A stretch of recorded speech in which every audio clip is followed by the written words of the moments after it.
Padre, ¿ya puede colocar la música? ¿Sí? Ah, bueno, listo. Dejamos este de acá.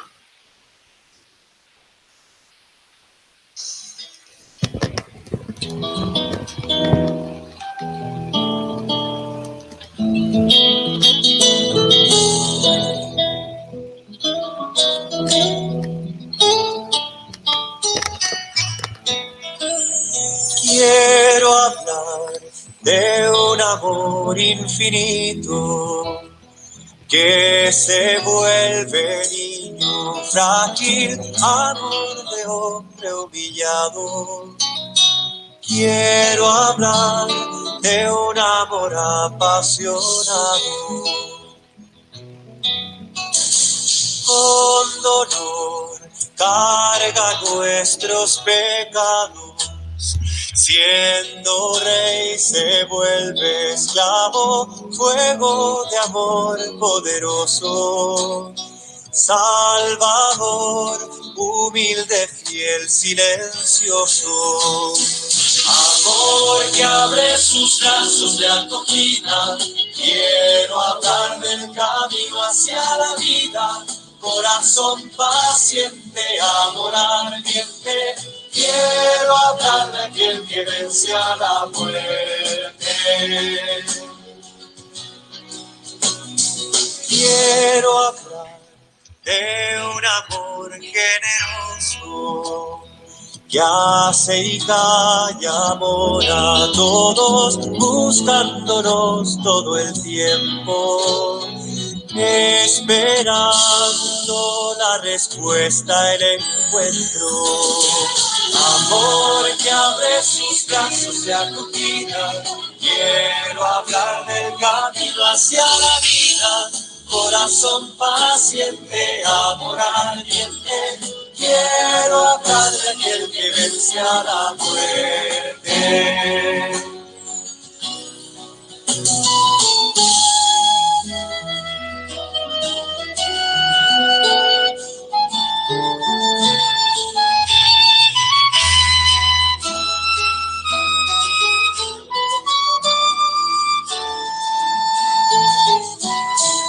Quiero hablar de un amor diferente, misterioso, inclaudicable, amor que vence en la cruz. Quiero hablar del corazón de Jesús. Amor que abre sus brazos de acogida. Quiero hablar del camino hacia la vida. Corazón paciente, amor ardiente. Quiero hablar de aquel que vence a la muerte. Amor que abre sus brazos de acogida. Quiero hablar del camino hacia la vida. Corazón paciente, amor ardiente. Quiero hablar de aquel que vence a la muerte. Quiero hablar de aquel que vence a la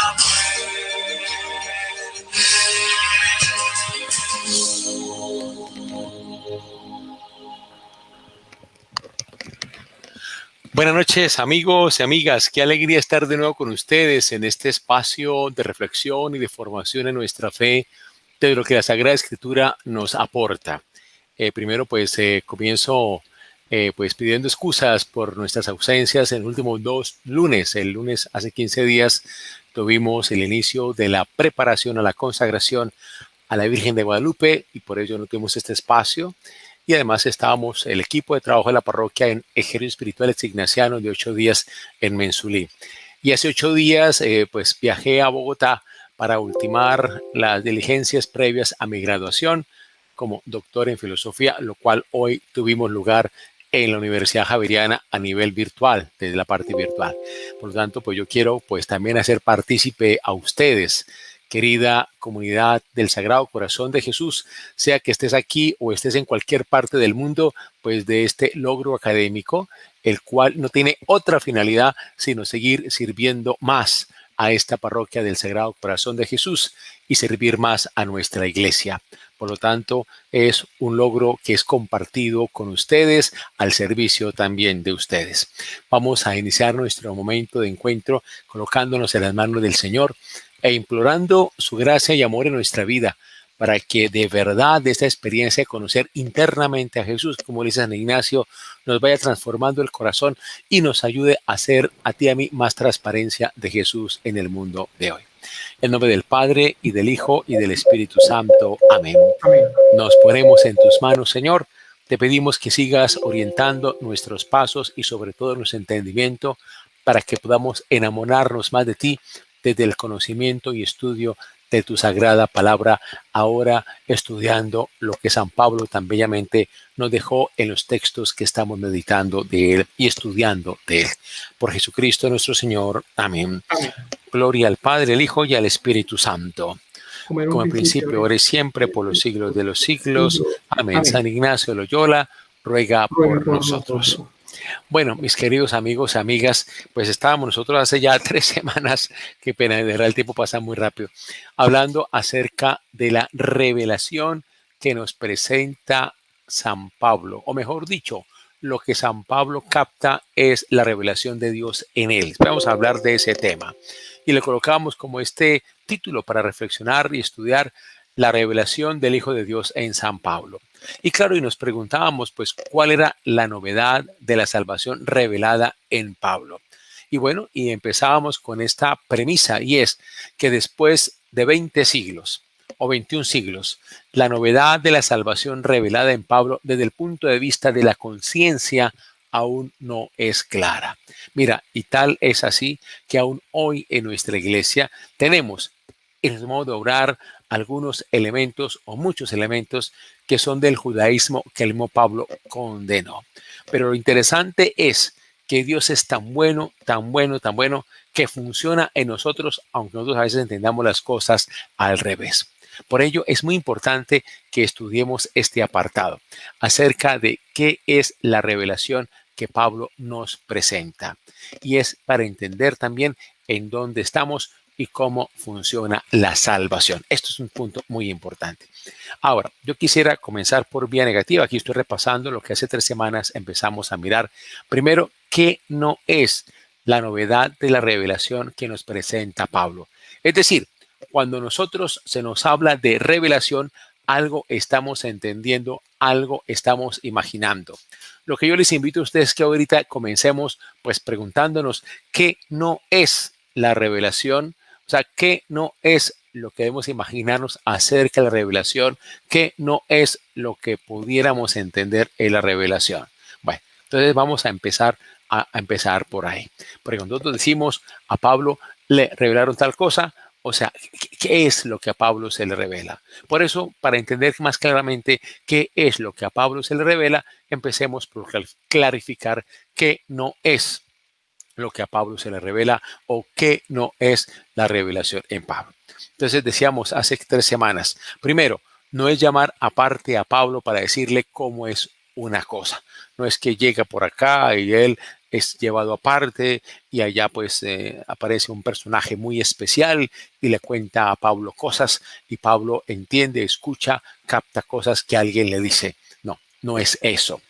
Tampoco es una voz misteriosa que lo llama aparte y le habla al oído a Pablo y comienza a enseñarle. Tampoco es eso. Tampoco es una iluminación hecha especial en la mente de Pablo, que Pablo estaba por ahí quieto y de pronto le llegó una luz espectacular y le cuenta unas cosas rarísimas. No, tampoco es eso. Ni tampoco es una experiencia anecdótica en la vida de Pablo. Las historias, hemos explicado ya esto, que se armaron en Damasco sobre la conversión de Pablo fueron para contar la transformación interior de una persona. Y estas historias fueron armadas en la comunidad cristiana de Damasco para contar un caso rarísimo. La de un personaje muy prominente, Pablo, con esa altura, ya le explicamos, cultural, intelectual, religiosa, de rectitud, conforme a su vida en fe judía. Ya explicamos esa parte. Era un personaje de una gran prominencia, realmente muy importante, que se convirtió de ser un perseguidor de los cristianos para ser un anunciador de lo que él estaba persiguiendo. Esto fue algo totalmente espectacular y la comunidad cristiana de Damasco compone historias para contar cómo aconteció esa conversión, ese cambio de vida. Entonces, esta clase de historias se componen, y también explicábamos nosotros que se componen después de la muerte de Pablo. En vida, Pablo era un ser realmente indeseable para muchas iglesias, indeseable en la iglesia de Jerusalén, indeseable en la comunidad de Antioquía, rechazado por la misma comunidad de Antioquía, lleno de problemas en las mismas comunidades donde él estuvo, perseguido por todas partes, odiado y denunciado por los mismos cristianos. Nadie iba a contar historias como si fuera un héroe del cristianismo en ese momento cuando Pablo aún estaba vivo. Las historias en las que se realza la grandeza de su figura se componen después de que Pablo murió. Y esto pasa generalmente con todos los grandes personajes de la Biblia, como en el caso de Jesús. Nosotros explicamos esto, creo yo, con cierta extensión cuando hablamos de la muerte del Señor Jesús y cómo Jesús se hace relevante es después de su muerte con su resurrección. Jesús en vida pública, por lo que nosotros tenemos referencia de los estudios críticos de los textos sagrados que podemos captar en el Nuevo Testamento, Jesús en vida pública realmente no fue una persona relevante. Él llegó a ser relevante fue después de muerto. Después de que él resucita es que empieza a ser importante, y desde esa relevancia que empiezan a ver desde él en Jesús la vida de los mismos cristianos que están comenzando a sentir esa resurrección, cuando empiezan a recuperar de la vida pública de Jesús, de la vida histórica de Jesús, sus dichos y sus acciones. Eso lo explicamos con una extensión, creo yo, es suficiente en el curso anterior sobre una cristología en el Nuevo Testamento. Pero también eso pasó con otros personajes importantes como Jeremías o como Moisés. Por ejemplo, en el caso de Moisés, Jesús viene a aparecer en los textos sagrados 4 siglos después de muerto. 4 siglos después de muerto. Esas son experiencias que solo van apareciendo como una experiencia de Dios en la vida comunitaria, y es en la experiencia de la vida comunitaria donde van apareciendo todas estas cosas. O sea, todo lo que tenemos en la vida es producto de la experiencia de Dios en la vida comunitaria, e igual pasa con lo que ocurre en la conversión de Pablo. Entonces, Pablo realmente empieza a ser relevante después de su muerte, con estas historias que se van componiendo acerca de su vida, de su conversión y de cómo pasó de ser un perseguidor a ser un anunciador de lo que él perseguía. Bueno, vamos a ver. Entonces, ya después de explicar esto de qué no es, ¿no?, la revelación en Pablo, ahora sí veamos qué se entiende aquí por revelación. Bueno, y para ello, pues es muy importante irnos al mismo texto de Gálatas, en el cual Pablo nos va contando qué es para él la conversión que vive, y de ahí vamos a entender la revelación que Dios en Pablo muestra. Entonces, los que tengan ahí la Biblia, los invito a que busquemos Gálatas, capítulo 1, versículos 11 al 12. Carta a los Gálatas, capítulo 1, versículos 11 a 12. Esa es una de las cartas cuyos autores críticos, estudiosos de Pablo y del Antiguo Nuevo Testamento, pues afirman que es escrita de Pablo, escrita por Pablo por su propia mano, porque hay otras cartas que no son escritas por Pablo, sino atribuidas a él. Pero Gálatas es una de aquellas que se atribuyen a la escritura misma de Pablo, que Pablo mismo las escribió. Entonces, Gálatas, capítulo 1, versículos 11 a 12. Te vean ustedes cómo tenemos acá, yo voy a pasar aquí la ventana, ¿no? Ventana acá, ventana, es una ventana, ¿cierto, Samuel? No, no es ventana, no, creo que no, estoy mal acá. Va a ser es pestaña, creo. Padre, un momento. Sí, aquí ya lo tengo ya. Perfecto. Aquí tenemos nosotros. Sí, listo. Entonces, tenemos acá. Vamos a buscar Gálatas. Dije 1. Perfecto. 1, 11, 12. Aquí vamos a mirar esa parte. Ya ahorita se ve, ¿cierto? Sí, señor, sí se ve. ¿Se está viendo? Sí. Sí, sí, correcto, padre, sí se ve. Listo. Entonces, vamos a leer versículo 11 y 12 de Gálatas, del capítulo primero. Sepan ustedes esto, hermanos. El evangelio que yo anuncio no es invención humana. No lo recibí ni lo aprendí de hombre alguno, sino que Jesucristo mismo me lo hizo conocer. Aquí comienza ya Pablo hablando de lo que es la revelación en él. La pregunta que podemos comenzar con este texto es: ¿a Pablo le reveló el evangelio directamente Jesucristo sin contar con nadie? Porque así es como es la pregunta que podemos hacernos.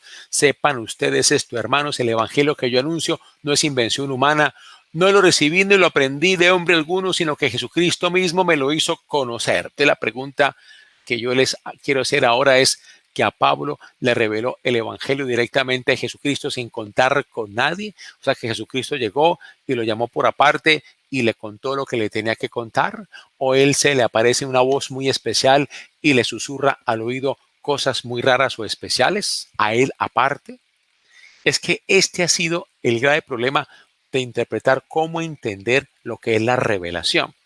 De ser así, habría resultado el cristianismo a partir de una experiencia particular y no de la comunidad. O sea, de Jesús llamando aparte a Pablo y contándole cosas muy especiales al oído por aparte. Esto, si se entiende así, es ir contra lo que es la misma constitución de las verdades de fe. Porque ocurre que las verdades de fe nunca se establecen a través de revelaciones particulares. Nunca. Ni ayer, ni hoy, ni mañana. Todas las expresiones bíblicas en las que aparece Dios hablándole particularmente a alguien es una teofanía, y esto ya lo explicamos. Es la manera como el hombre en su redacción del texto sagrado quiere expresar de que hay una honda experiencia de Dios. Y explicamos eso. Y en el caso, por ejemplo, de los relatos de conversión de Pablo que están en Hechos de los Apóstoles, que ya los explicamos, que son textos anónimos compuestos en la comunidad de Damasco, cristiana de Damasco, lo que quiere buscar esos relatos es darnos a conocer una teofanía en la cual se quiere justificar el origen divino de la misión de Pablo entre los gentiles. Es un lenguaje profundamente teológico, ricamente simbólico, para comunicar una experiencia de Dios. Pero eso no quiere decir de que haya allí una comunicación directa, particular, individual, aparte de la comunidad en un sujeto en singular. No. Aquí es bueno recordar eso. Todas las expresiones bíblicas en las que aparece Dios hablándole particularmente a alguien es una teofanía. Por lo tanto, aquí tenemos que recordar es que toda experiencia de Dios que es captada y que es puesta como revelación acontece es en la experiencia comunitaria, ¿cierto? Y aquí es donde tenemos que mirar con calma qué es lo que se revela, qué es lo que se revela. En el caso de Moisés, por ejemplo, ¿no? Lo que se revela en el Sinaí, ¿no? Cuando sube Moisés en esa teofanía que sube al monte Sinaí y allá recibe los mandamientos de la ley de Dios, lo que se está revelando es que estos mandamientos son de origen divino. Y esto está confirmando aún más que estos mandamientos que son de origen divino deben ser vividos por la comunidad. Bueno, entonces la teofanía es para darle autoridad divina a los mandamientos que produjo la comunidad de Moisés. Dios siempre habla en el planeta solo a través de una vida comunitaria. Dios habla es en la comunidad siempre. Ahora, veamos este texto de Gálatas 1, 15, 16. Avanzamos un poquito más. Gálatas capítulo 1, versículos 15, 16.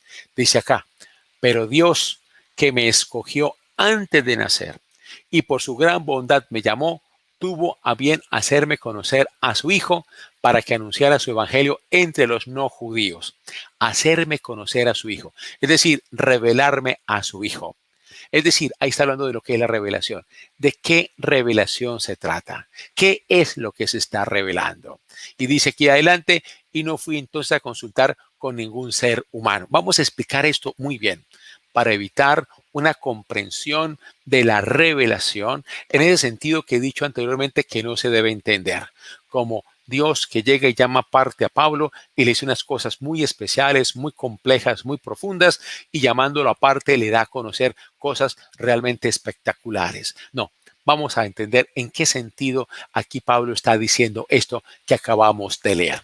A ver, ¿cómo responder a la pregunta ¿qué es la revelación en Pablo? Vamos a empezar a explicar esto con calma. Pablo, al venir muy joven a Jerusalén, él ya había adoptado o ya había optado por el judaísmo de la diáspora. Eso ya explicamos que era un judaísmo más liberal, más, digamos, más tolerante, menos ritual, menos cultural, más instruido, más culto, más reflexivo, más de estudio, más centrado en la sinagoga. Era el judaísmo de la diáspora, que el judaísmo que se vivía en Jerusalén. Eso también lo explicamos, que era un judaísmo centrado en las tradiciones, centrado en las leyes, centrado en el culto, centrado en los rituales, centrado en el templo, centrado en los sumos sacerdotes, centrado en las normas de pureza, en las normas de legalidad. Eso que habíamos explicado. Entonces Pablo, él ya había optado por el judaísmo de la diáspora porque él nace, ya lo explicamos nosotros, él había nacido él en Tarso y explicamos el carácter cultural del mundo grecorromano y de judaísmo de diáspora en el cual crece Pablo. Esa parte pues ya la pudimos explicar. Pero ¿qué pasa? Cuando Pablo va a Jerusalén, él va a optar por un fariseísmo que se vivía en Jerusalén. Ahora, ¿por qué Pablo va a Jerusalén? Porque Pablo es una persona que busca a grandes intensidades la perfección dentro del judaísmo. Y la cuna del judaísmo es Jerusalén. Pablo va a Jerusalén por opción de él y se adhiere al fariseísmo de Jerusalén. Valga recordar, ya lo explicamos también, pues que el fariseísmo de Jerusalén antes del año 70, que es el fariseísmo que Pablo vive, es un fariseísmo liberal. Los fariseos que nosotros vemos en los evangelios, en donde aparece Jesús en pugna con los fariseos, ¿no? Y que los trata, ay de ustedes hipócritas, ay de ustedes, ay, y es muy duro contra los fariseos y es durísimo contra los fariseos. Aquí los evangelios están retratando el fariseísmo recalcitrante, totalmente conservador, que aparece después del año 70. Después de que el templo de Jerusalén ha sido destruido, ¿no? Ese es el fariseísmo con el cual se encuentran las comunidades cristianas apostólicas ya de segunda generación o de tercera generación. Es un fariseísmo bastante recalcitrante, duro, bastante aferrado a sus tradiciones y leyes, ¿no? No es el fariseísmo que vivió Jesús ni el fariseísmo que vivió Pablo. Entonces hay que recordar eso, que el fariseísmo antes del año 70 es un fariseísmo bastante liberal. ¿Por qué? Porque hay un judaísmo tolerante en muchas cosas, pero también es un fariseísmo o un judaísmo que tiene supremamente lo que es fundamental. O sea, un respeto por las tradiciones, un respeto por la ley, un respeto por la ritualidad, un respeto por el culto, un respeto por las normas de pureza. Tiene un respeto por aquello que es lo fundamental, por las tradiciones de los padres. Ahora, dentro del fariseísmo de Jerusalén ya se habían hecho escuelas teológicas, es decir, maneras de interpretar a Dios, maneras de captar qué es Dios. ¿Cuál es la teología del fariseísmo de Jerusalén? O sea, la teología de ese fariseísmo con el cual se encuentra Pablo y con el cual Pablo opta. Eso es lo que se llama la apocalíptica, la mentalidad apocalíptica. Vamos a explicar esto un poco más. Este es un tipo de teología armada por fariseos cultos que se llamaban los letrados o los maestros de la ley. Recordemos esto. ¿Quiénes son los fariseos? Son laicos, no son sacerdotes. Los letrados, que son esos fariseos cultos, también son laicos, no son sacerdotes. De allí que, y es muy interesante decir esto, que los laicos, siendo estos fariseos o siendo estos fariseos cultos, es decir, letrados, son judíos, diremos, extraordinarios, que se han preocupado por mantener viva la legalidad y la pureza, que a su vez han sido abandonadas por los sacerdotes del templo. Esto es un punto clave. Esto se va a remontar hacia el año 165, 167 a.C., cuando el sumo sacerdocio del templo de Jerusalén se corrompe por transacciones políticas, ya en una especie de conciliación o más bien de conciliábulos con el poder griego allí presente, Antíoco IV Epífanes y demás, y en esa corrupción donde hasta el sumo sacerdocio se vende y se compra, pierde todo sentido de rectitud y de fidelidad a la ley. Y de allí que aparezca una reacción muy fuerte. Por un lado, la reacción armada, la reacción de los macabeos armada, pero también hay una reacción, si ustedes quieren, de pureza ritual y de fidelidad a la ley, que son los Hasidín. Hasidín quiere decir fieles, que luego va de esa palabra Hasidín o fieles, pues va a devenir con los 2 siglos o siglo y medio en la palabra fariseo. Y también en esa búsqueda de una pureza, de una ritualidad, de una legalidad vivida realmente con autenticidad, también van a surgir los esenios, que van a ser mucho más radicales. No van a ser armados como los macabeos, pero van a estar ellos en una especie de militancia espiritual, de condenación del mundo distinto a ellos, de separación de todo, viviendo un Shabbat perpetuo, tratando de vivir siempre en esa pureza ritual. Eso viene desde el año 167 a.C. Entonces, estos laicos, repito, personas realmente extraordinarias, sean fariseos o fariseos cultos, fariseos o letrados, ellos asumen realmente un real compromiso con su fe. De allí que ellos asuman ese compromiso de vivir la legalidad y la pureza que los sacerdotes habían abandonado. Los letrados y fariseos son judíos fieles a su fe y la mentalidad que tienen es la mentalidad apocalíptica. Ahora, yo pregunto a ustedes, ¿sabemos qué significa apocalíptica? Vea que es una palabra que hoy en día se usa de una manera bastante, como yo diría, despectiva incluso. Cuando hablamos de lo apocalíptico, se entiende como algo que causa temor, algo que induce como un fin de las cosas, algo que indica que va a haber una destrucción catastrófica, apocalíptica. Es como se logra entender. El apocalipsis siempre tiene ese carácter de destrucción, de finiquitación de las cosas, como de una destrucción de todo, ¿no? De que se acaba todo. Tiene un poco como esa connotación. Pues déjenme decirles que la palabra apocalipsis o apocalíptica significa revelación.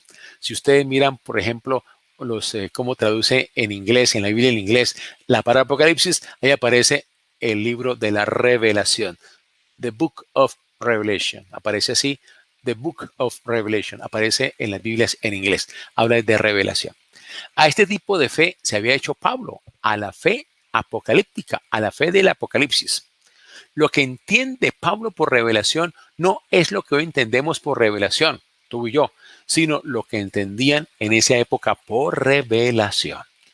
Esto quiere decir que cuando Pablo dice que tiene una revelación o que Dios se le revela, es con ese lenguaje.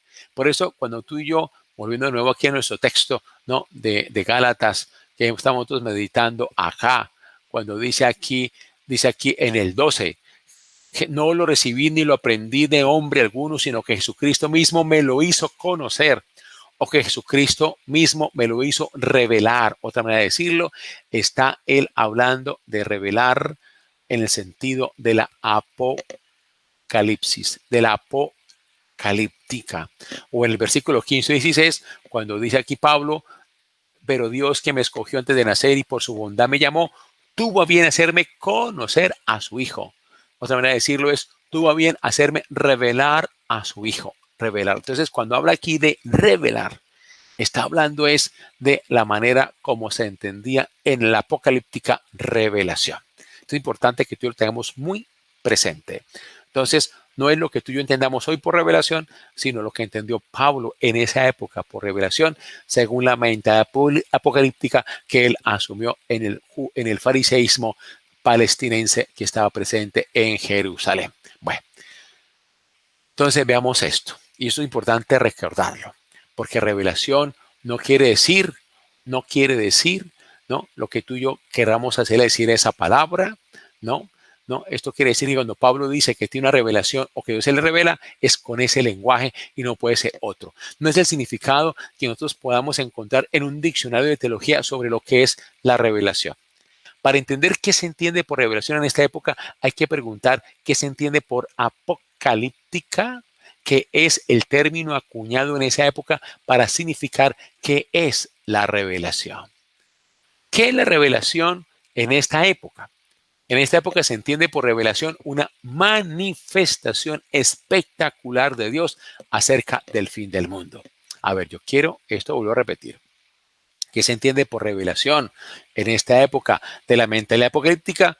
Se entiende por revelación una manifestación espectacular de Dios acerca del fin del mundo.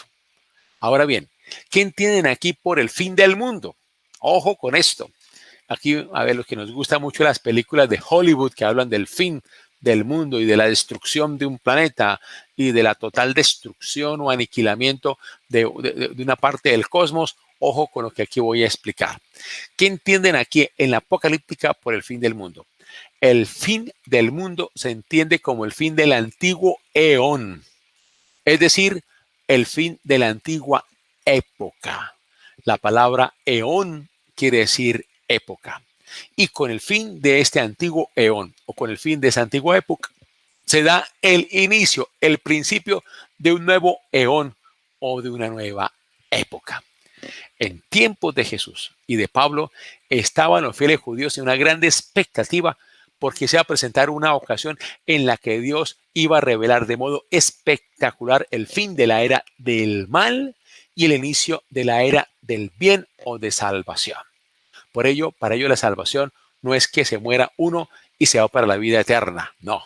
Ellos no piensan por principio en la inmortalidad.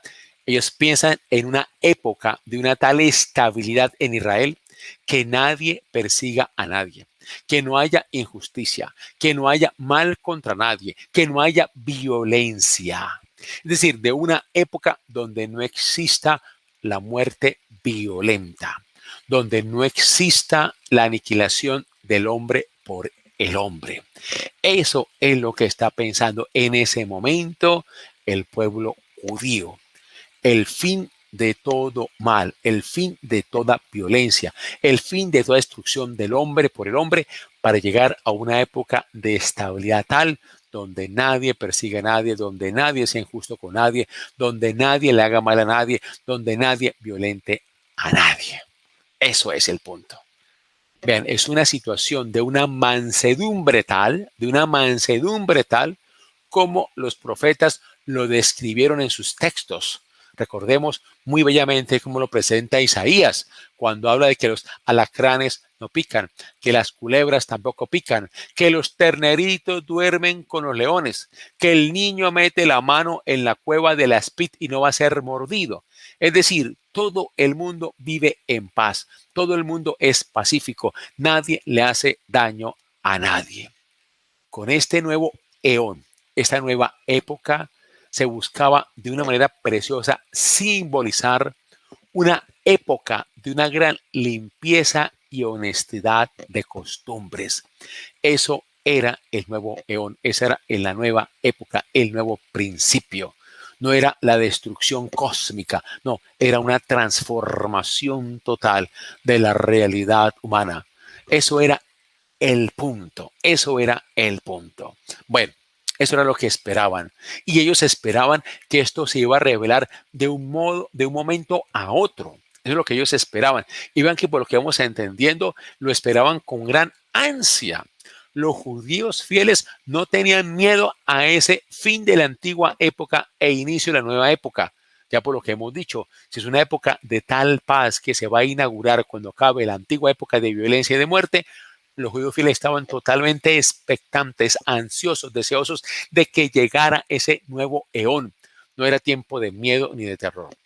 Y vean que esa es una clave para que ustedes, pues un pequeño paréntesis, cuando leamos el texto del Apocalipsis, que por cierto estábamos meditando en estos días, en tiempo de finalización del año litúrgico y esperando el inicio del nuevo año litúrgico, ahora en esta semana en que estamos, no es para sembrar miedo, ni sembrar terror, ni hablar de un aniquilamiento de la humanidad. Todo lo contrario, es para hablar con profunda esperanza que en el designio de Dios el bien está por encima del mal. de que la justicia está por encima de la injusticia, de que la vida está por encima de la muerte, que la rectitud está por encima de la deshonestidad. O sea, es un llamado a la esperanza, es lo que nos está invitando el texto del Apocalipsis, último libro del Nuevo Testamento. Cierro yo el paréntesis. Entonces, lo que estamos diciendo acá era que se esperaba una época de gran limpieza y honestidad de costumbres, y eso era simbolizado en ese nuevo eón. Eso era lo que ellos esperaban, y esperaban que eso se iba a revelar de un momento a otro. ¿Y por qué de un momento a otro? Porque tenía que ser a través de una espectacular intervención de Dios. Ese era el tal Hijo del Hombre, que tú y yo hemos leído en Daniel capítulo 7, cuando habla de un Hijo del Hombre que viene como entre nubes, que viene de los cielos. Ahí es lo que está hablando allí. Una de las características del Hijo del Hombre era que se iba a presentar como un ser celeste y que iba a acabar con la dominación romana y con todos los opresores del mundo para que los israelitas, los judíos, vivieran en paz. Esta era la tal época mesiánica tan esperada. Entonces Pablo pues va a utilizar esta palabra revelación, va a usar esta palabra revelación, apocalíptica, apocalipsis, ¿no? Para referirse a que en su propia conversión, en la conversión de él, se revela un nuevo eón que no sabían los judíos de su época, ni él tampoco. Es decir, en la época de Jesús, ¿qué esperaban los judíos? Esperaban lo que nosotros llamamos el mesianismo. ¿Qué es el mesianismo? Había en la época varias clases de esperanza mesiánica, por lo menos una media docena. Cada corriente judía lo interpretaba a su manera. Los de Qumran esperaban un Mesías de una gran rectitud y cumplimiento estricto de la ley en profunda pureza ritual, ¿no? Y que iba a subvertir realmente todo ese orden de impureza que existía en las instituciones judías del sacerdocio y del templo. Los sacerdotes de Jerusalén también interpretaban de otra manera ese Mesías, alguien que iba a sacerdotalizar pues todo el pueblo de rey en esa relación cúltica y de templo. O los fariseos, cierto, un Mesías que instaurara un cumplimiento estricto de la ley. O los apocalípticos tenían otra manera también de entender este mesianismo. Pero siempre todo mesianismo era una situación terrena. Era una vivir aquí en la tierra un orden tal de cosas donde Dios fuera lo que primara con su orden correcto, su orden bueno, su orden justo, su reino de paz, de justicia presente en esa realidad humana. De hecho, ayer que celebramos nosotros el Día de Jesucristo, Rey del Universo, y cantamos esa canción tan linda, Reino, tu reino es vida, tu reino es paz, tu reino es justicia, tu reino es amor. Pues sí, todo esto es realmente una herencia de la manera como se entiende el mesianismo en las tradiciones judías en esta época de altísima fidelidad a la ley. Ahora, vengamos con lo que sigue. El mesianismo típico del judaísmo siempre es terreno. Y cuando a Pablo le ocurre lo que le ocurrió, es decir, su conversión, él mismo descubre en él mismo una cosa nueva. ¿Y cuál es esa cosa nueva? Eso es lo que Pablo va a describir muy bellamente en la carta a los Gálatas.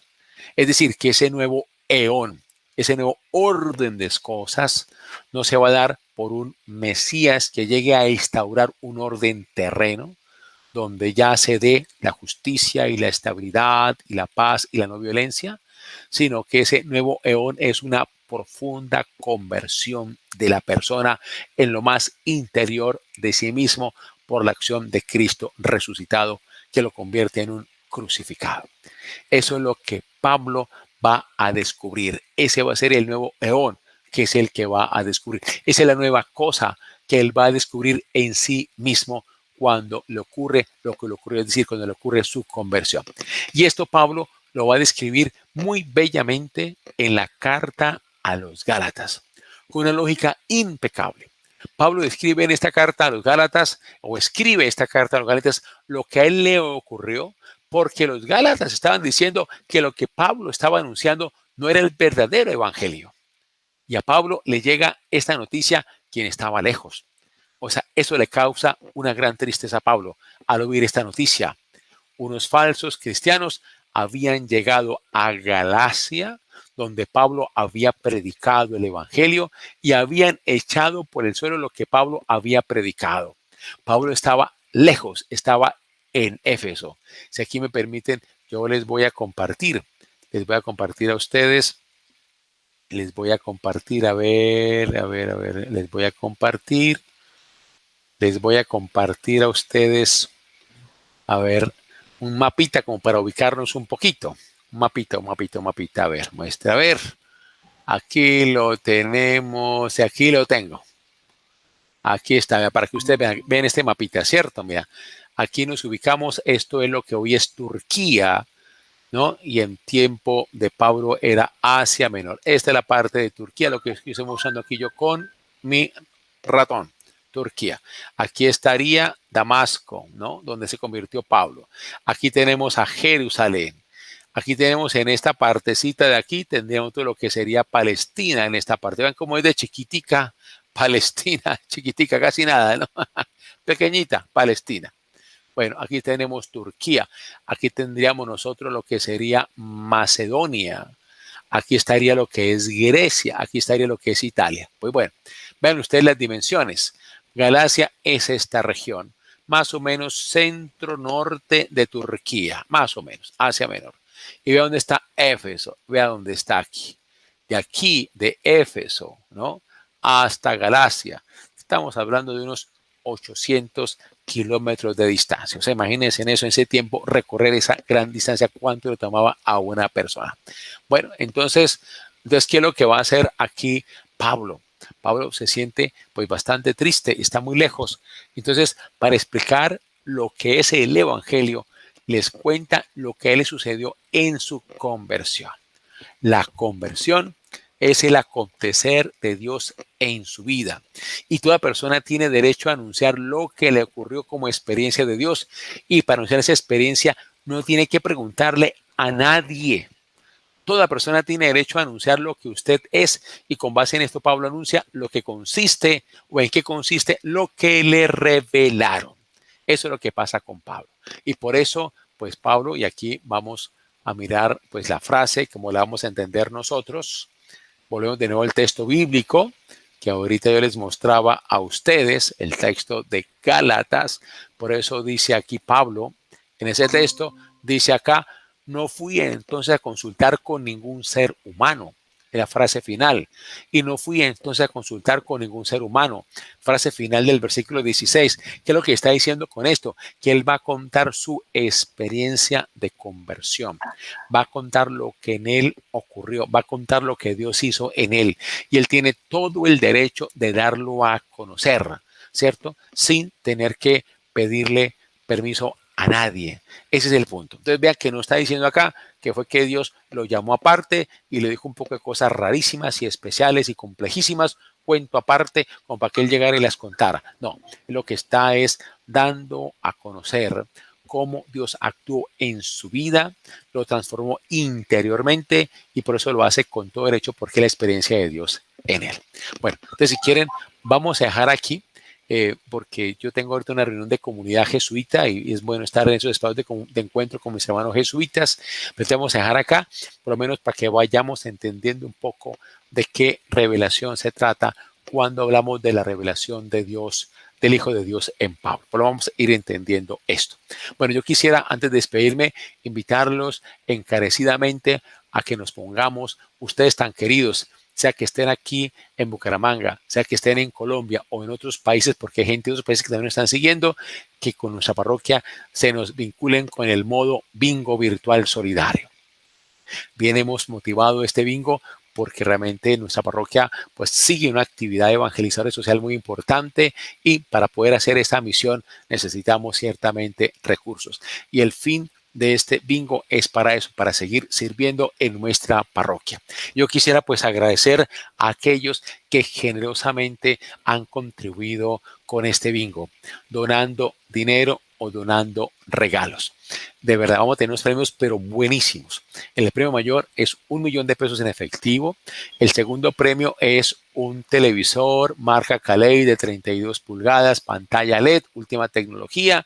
Me dice Samuel que eso puede estar valiendo cerca de $600.000. Yo he dicho antes que vale 400, pero ya Samuel me está corrigiendo, vale un poco más. El tercer premio es un bono Arturo Calle por $200.000 y además tenemos otros premios más. Tenemos electrodomésticos, tenemos licuadoras, tenemos cafeteras, tenemos ollas arroceras.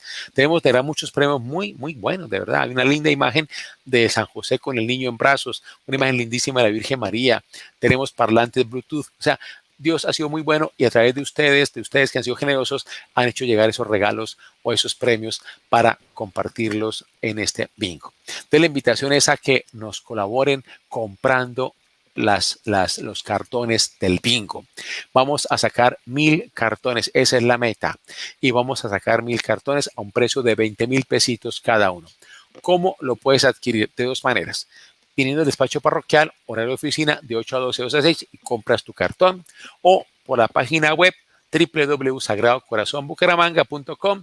Ahí vas a encontrar el vínculo que va a hablar del bingo virtual. Entras por ahí y por transferencia electrónica compras tu cartón. Al hacer esa compra, tú tienes que darnos tu correo electrónico. El próximo viernes 27 y el 28 en la mañana estaremos haciéndole llegar a ustedes el cartón electrónico en PDF del bingo. Sugerimos que impriman varias copias. ¿Por qué? Porque vamos a hacer varios juegos de bingo. Entonces tú marcas rayas, entonces imprime varias copias, ¿no? Y cuando tú completes una línea o completes el cartón completo, un momentico, se me olvida esto. Cuando comencemos el bingo, vamos a decir un número de WhatsApp. Cuando comencemos el bingo, vamos a decir un número de WhatsApp para que ustedes, al estar llenando su cartón y completen una línea o completen el cartón completo, ustedes inmediatamente toman una foto y nos la mandan al WhatsApp con la palabra bingo. Y aquí verificamos rápidamente con nuestro software, verificamos, ¿no? Y ya pues tendremos nosotros la persona ganadora, ¿no? Y de verdad esperamos que sea un momento pues no solamente de actividad lúdica, y también de una actividad para recoger fondos para la parroquia, sino también que sea un espacio de encuentro en familia, de disfrutar en familia, de no salir de casa, de compartir entre sí a través de este bingo virtual. Entonces los invitamos a que en estos días, oiga, nos pongamos todos en modo bingo a comprar cartones y a promover esos cartones entre amigos y conocidos para que nuestra parroquia, que sigue con mucho cariño al servicio de ustedes, sigamos sirviendo con mayor cariño y empeño. Y no solamente en nuestra formación social, nuestra formación evangelizadora, sino también en todas las ayudas que estamos dando a personas necesitadas que siempre vienen a pedir ayuda. Y ustedes saben que la situación está bastante difícil, está muy dura para mucha gente. Y aquí la parroquia pues trata con lo que puede de ayudar a las personas que vienen a pedir una colaboración. Ahora comenzamos una experiencia muy linda, muy buena, muy bonita, que se llama el Grupo San Alonso Rodríguez, que atiende por ahora lunes, miércoles y viernes de 8 a 9 de la mañana aquí en la zona de formación a personas que vienen a pedir una ayuda, una colaboración. Entonces siempre algo tratamos de colaborar en necesidades que hay y para ello contamos, Dios gracias, con sus donaciones y aportes para que eso sea posible. De verdad Dios les bendiga y les multiplique. Voy a dejar hasta acá y nos encontramos en 8 días por este mismo espacio a continuar esta reflexión sobre nuestro apóstol San Pablo. Y permito dar esta bendición abundante, que el Señor les acompañe y guarde, les conceda salud en el cuerpo, sanidad en su alma, gracia y amor en su espíritu. Padre, Hijo y Espíritu Santo. Amén. Bendiciones para todos ustedes. Gracias, Padre.